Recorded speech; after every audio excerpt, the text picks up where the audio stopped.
ang 15 kabanata ng Apokalipsis.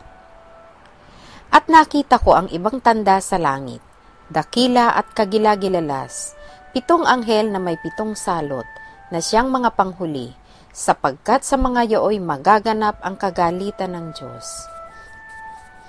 At nakita ko ang gaya ng isang dagat na bubog na may halong apoy, at yaong nangagtagumpay sa hayop, at sa kanyang larawan, at sa bilang ng kanyang pangalan, ay nangakatayo sa tabi ng dagat na bubog na may mga alfa ng Diyos.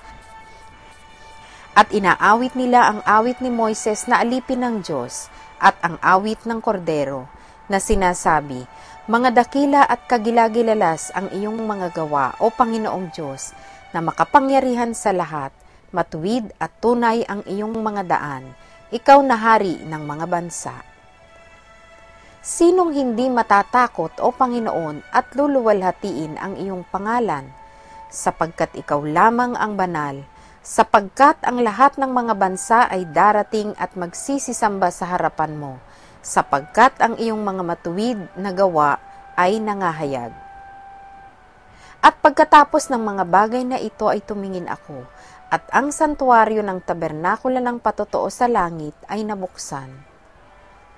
At sa santuaryo ay nagsilabas ang 7 anghel na may 7 salot, na nararamta ng mahalagang bato, tunay at makintab, at nangabibigkisan ng gintong pamigkis ang kanilang mga dibdib.